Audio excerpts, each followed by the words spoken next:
So this weekend we are celebrating our independence. And as we do, it's appropriate to think about what happened to the men who signed the Declaration of Independence on July 4th, 1776, and in the months that followed that. Of the 56 men who signed the Declaration of Independence between July 4th and December of 1776, 5 signers were captured by the British as traitors and tortured before they died. 12 had their homes ransacked and burned. 2 lost their sons serving in the Revolutionary Army, and another 2 had their sons captured.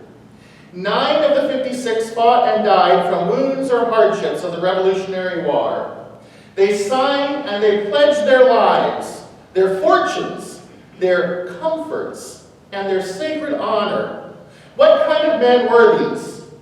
Well, 24 were lawyers of means, very well educated, but they signed the Declaration of Independence knowing full well that the penalty could be death. Vandals or soldiers looted the properties of several of these men.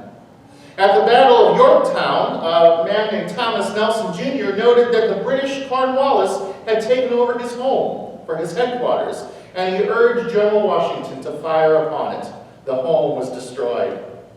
Such are the stories and sacrifices of the American Revolution. Now, these were not wide-eyed, rabble-rousing ruffians. They were soft-spoken, wealthy men of means and education. They had security, but they valued liberty more. They risked their wealth, their comfort, their security, and their lives to stand up to their own government and fight for what is right. Standing upright, unwavering, they pledged for the support of this declaration with firm reliance on the protection of the divine providence. We mutually pledge to each other our lives, our fortunes, and our sacred honor. They gave us a free country, an independent country. But keep in mind, they didn't just fight the British. They were British. They were British subjects at that time, and they fought their own government. Now, some of the things that I quoted about the signers of the Declaration, you may have heard this already. It circulates in emails, on Facebook, and on other print media this time of year. And now, to be completely transparent about those things you see circulating in that essay, it's not totally true. The men referred to in essays that you may have read this past week did indeed suffer these hardships. But for some of them, the implication that they suffered directly because they signed the document is a bit misleading. Some of them were just victims of the consequences of war, not directly assaulted because of their involvement in signing the Declaration. So as we hear those words that I told in the lists of men that I discussed, the truth is not in the literalism of these words, but in the wisdom of the message. These men did suffer hardships, it's true. And they signed the Declaration of Independence knowing full well that intense suffering could be their fate. The truth lies in the wisdom of that narrative, not in the pedantic continuity of the details. So imagine what it must have been like to be one of those original signers to the Declaration of Independence. How easy it is for us now to look back and say, those were some brave and loyal Americans, faithful to the cause of this great nation, and real patriots.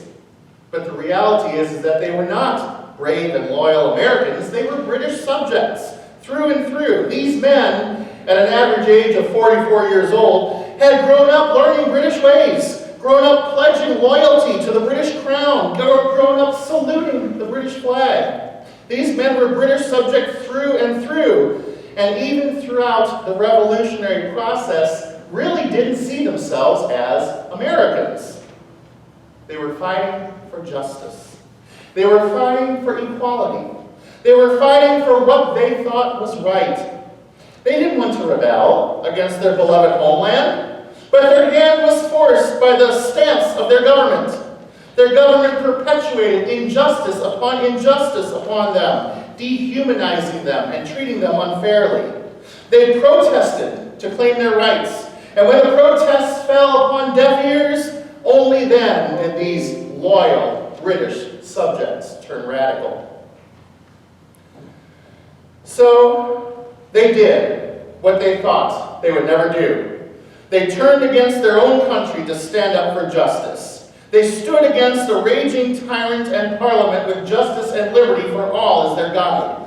Sowing justice, they found themselves founders of a land reflecting the values of freedom. They wrote these words, "We find these truths to be self-evident, that all men are created equal, endowed by their Creator with certain unalienable rights, that among these are life, liberty, and the pursuit of happiness." That's how the Declaration of Independence begins. And there is wisdom in those 33 words. Injustice, but still injustice and inequity begin to seep in. All men are created equal. But what about women?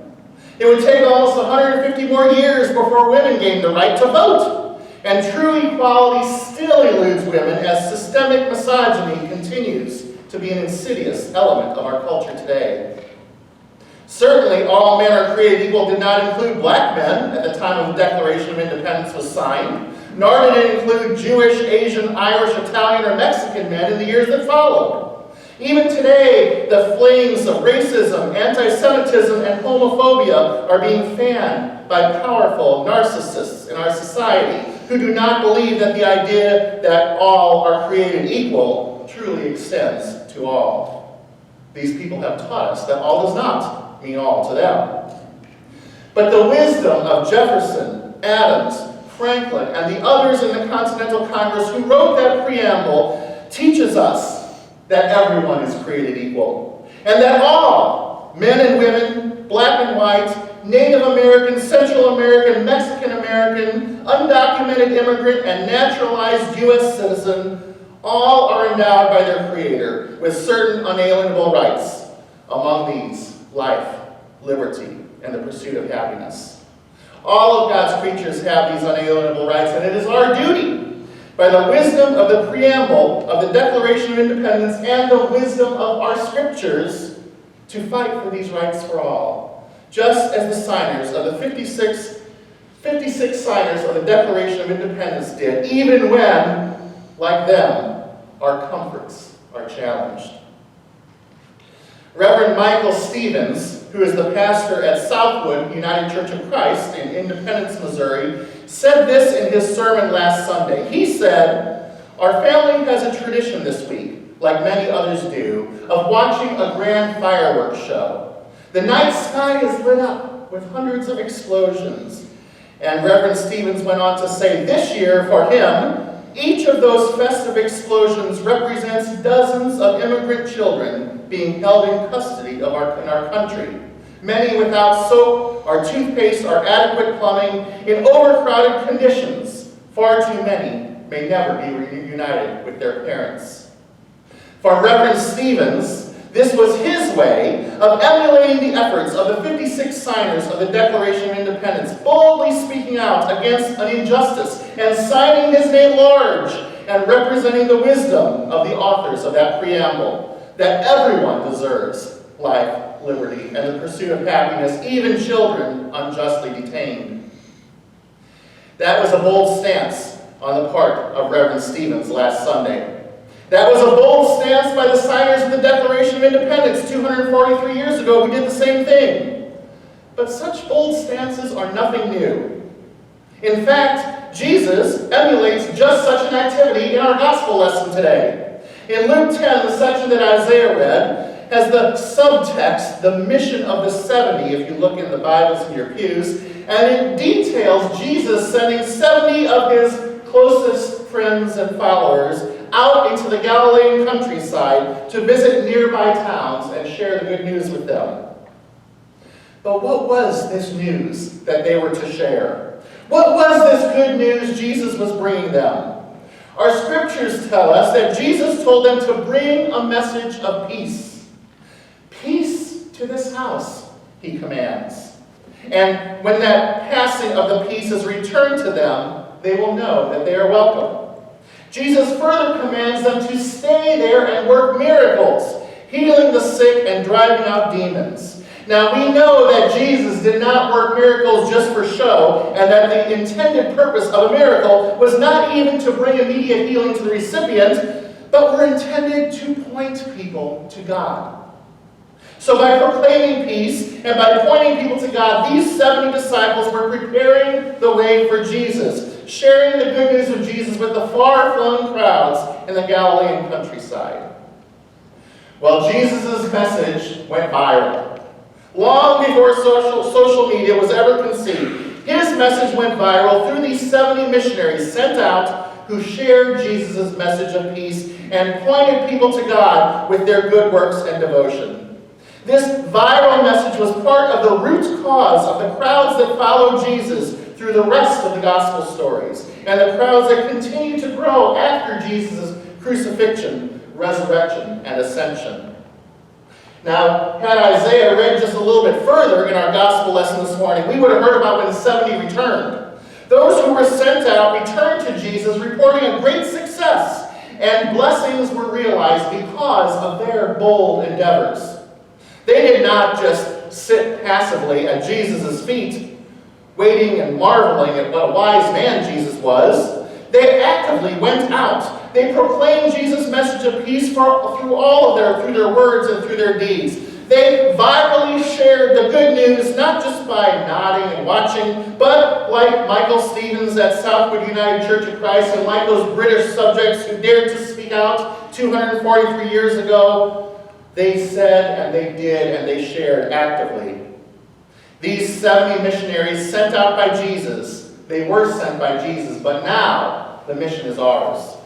Paul speaks of this in the reading from Galatians, talking to the new Christian church in Galatia. He tells them, and tells us for that matter, that you will reap whatever you sow. If you sow narcissism and greed, you will reap corruption. But if you sow the Spirit, you will reap eternal living from the Spirit. Paul says, so let us not grow weary in doing what is right, for we will reap at harvest time if we do not give up. So then, whenever we have an opportunity, let us work for the good of all. For the good of all. When we sow peace, love, and justice for all, we will reap the Spirit. When we sow narcissism and greed, much as King George III and Parliament did in the days of colonial rebellion, we will reap narcissism and greed. As we continue to celebrate the legacy of the 56 men who signed the Declaration of Independence and the birthday of this great nation of ours, we need to remember the difference between patriotism and nationalism. To quote popular author Sidney J. Harris, the difference between patriotism and nationalism is that the patriot is proud of his country, their country, for what it does, and the nationalist is proud of their country no matter what it does. The first, did I get that right? Patriotism, the patriot is proud of his country for what it does, and the nationalist is proud of his country no matter what it does. The first attitude creates a feeling of responsibility, but the second, a feeling of blind arrogance that leads to war. Patriotism is standing for the ideals that your country is striving towards. Nationalism is striving for the supremacy of your country over and against everything else, usually by means of force. Patriotism is sowing the Holy Spirit. Nationalism is sowing distrust, hatred, and greed. So how is God working in your life? What can you do to sow seeds of the Spirit? Jesus sent out 70 missionaries to share the good news, and now that mission is ours. Let us sow seeds of peace. Amen.